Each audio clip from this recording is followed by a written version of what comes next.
I guess in keeping with the scope of this evening and the way I laid it out, based on the you have in front of you, based on what you've heard here, I've asked our legal counsel to be here to help us interpret. I think there's three issues, right? At least the way I see them.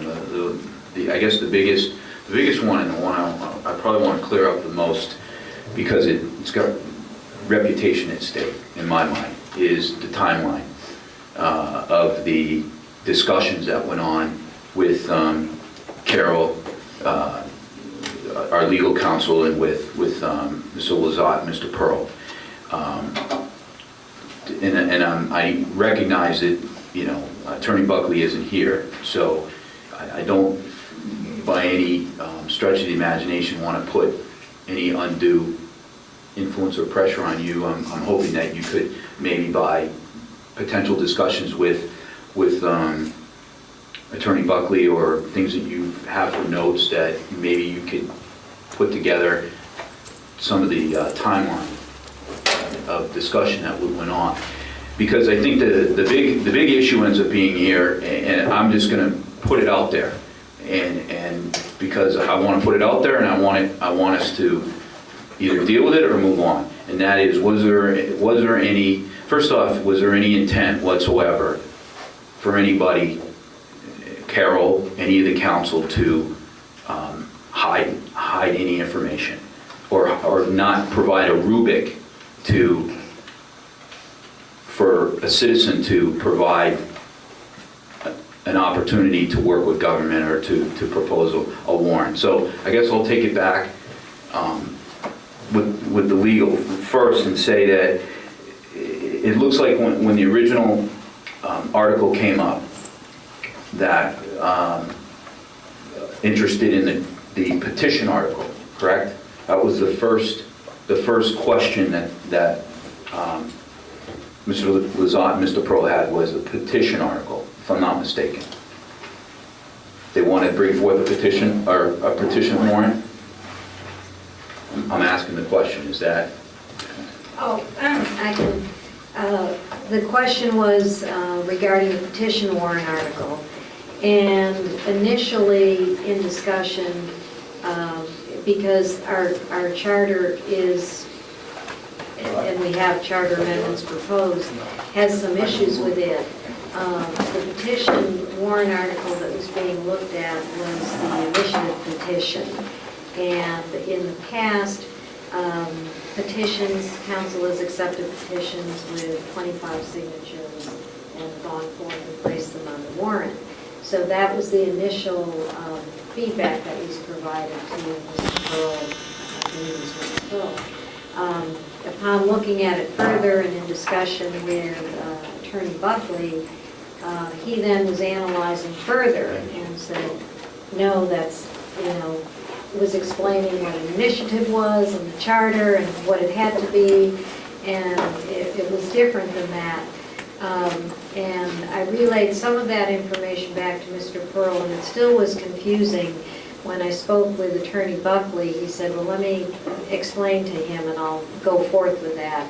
And I believe spoke with him directly. Then I believe from that, then the following letter pertained to having a warrant article proposed, and again with Mr. Buckley, Attorney Buckley, it came that you could not do what, it would have to be their determination, theirs, and it actually was Attorney Lefevre and Buckley analyzed everything and came back that you couldn't change by the petition. It would have to be a charter amendment, and that was relayed to Mr. Pearl. And there was, letters were provided to me reiterating that based on the information. And any letter from an attorney, it does not have to be strictly litigation, is attorney-client privilege. So you can relay information, but they're not automatically given to whoever is asked the question. Then the following, and I'm kind of going further just to cover That's the various letters. Appreciate it. Then Mr. Pearl and Lazat wanted to propose these 3 warrant articles. And again, and what we try to do is provide them with guidance, because you don't want to have a petition article come forth that's not legal and is put on and then passed, etc. So he provided me with the 3 proposals, and I provided that to Attorney Buckley. He reviewed it and again came back and did have the letter of March 3rd, which reiterated, which I provided to the council, and there were 3 areas. The second 2 again reiterated that it would have to be a charter amendment. So I didn't relay again you needed a charter amendment to that, because he had already indicated that. I did indicate that there was a problem with the date, because the date, there was a time period for recount, and I did indicate if that did go forth, probably a date would have to be changed. I may not have stated the charter again, but that was already provided to Mr. Pearl, that it would have to be a charter amendment according to our attorney's analysis. And if I could interrupt you, Adam, was that same information given to Mr. Pearl and Mr. Lazat when they called the attorney, or I think it was just Mr. Pearl, right? So was that same information given to them? Did our attorney say at that point the proposals that they had could only go forth if there was a charter amendment? I don't think that was the time Attorney Buckley spoke with him. I think it was before, indicating that there was you could only do it by a charter amendment. As far as the letters being provided, they should not have been provided. I didn't provide them. They were provided by our office in error. The first letter was provided. We typically provide a package to the union leader ahead of time, unless there's confidential information. That was provided. I wasn't aware that that letter went out. The letter then that was referred to, the March 3rd that the council were referring to, was then requested subsequent to that meeting.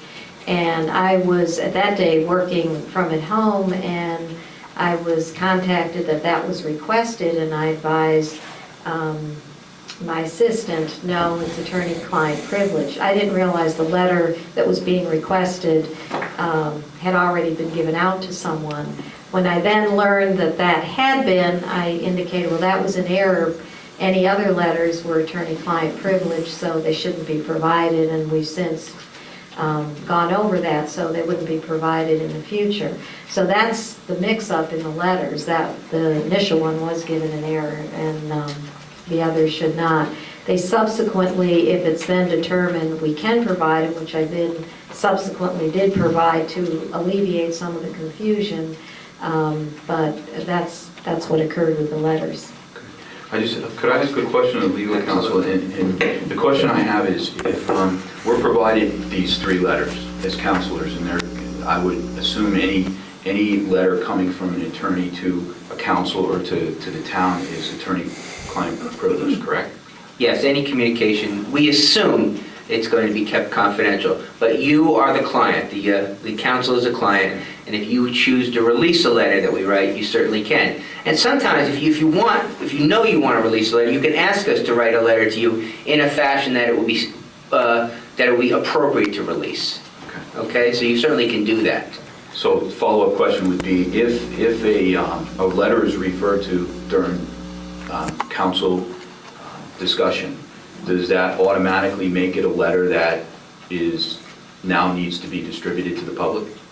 No, referring to it would not necessarily, if you start to read from it, then you're opening up your questions of how can you read portions and not release the entire thing? So I think you have to use your discretion in that. You can say we've received advice from counsel, or the opinion of counsel is contrary to that, but if you start to take out excerpts, that could lead to questions from the public. Why can't we see the whole thing? Thank you very much. Any questions from the council at this point on anything that we've discussed so far? Do you have a clear understanding of timelines? And Councilor Longo? At this point, when we're discussing this original warrant article, if it passes, we only have to, then later on, we've got to change the charter to agree with it? That's an excellent question, and one that, one of the main reasons why I asked legal counsel to be here. So if you wouldn't mind. The legislature recently, obviously, passed authorization allowing the town to rescind the police commission, okay? And if that happens, the language in the charter that references the police commission, and it's only in a couple of places really, would just become a nullity. In other words, it wouldn't have any force in effect because the town would have voted to rescind and abolish the police commission. And at a later date, I would suggest, as a housekeeping measure, that any language related to the police be stricken. But I don't think the fact that it exists now makes it illegal or would change anything, because the police commission will be abolished. So I guess in simplicity for me, so the current warrant as it stands for the police commission would not be in violation of the existing charter? No, because, and let me explain that to you. You know, you have a unique form of government here. You have a town council and town administrator form of government, and the town council exercise a lot of authority. And the statutes talk about towns can do this and town meeting can do that. That really falls into your lap now, under your charter. The exception is budgetary issues. You have what's called a budgetary town meeting, and that means that the voters do have a say on budgetary issues. They approve your operating budget, they approve contracts and leases and expenditures and capital reserve funds, financial issues. That's where they have a say. So when they go to the polls, that's what they're voting on. But in terms of passing ordinances, adopting policies, the townspeople don't have that say anymore. It's up to the town council. However, and that would generally be true with regard to abolishing the police commission. However, the legislature last year adopted this revision that basically said specifically that the town of Hooksett may vote to rescind an action creating a police commission by submission of an article to the town warrant as provided in RSA 39.3. So they specifically, the legislature specifically authorized you to submit this through the town meeting process. It's an exception to the rule where generally the town people don't vote on things like this anymore. But here they made it specific. Thank you. Just to comment on the charter, because I did ask Attorney Buckley, seeing there was the possibility of having the police commission article on there, seeing we had been going through charter amendments, my question was, should we put something, if this passes, a charter amendment? And he indicated the same as Attorney Hodes did. No, it would be nullified. You might address it as a housekeeping measure the following year, but that question was asked up front in case we needed to ensure you wouldn't have something passed and then not have it valid. I'm sorry, it's your hand. That's all right. Whoops. Sorry, Mike. Again.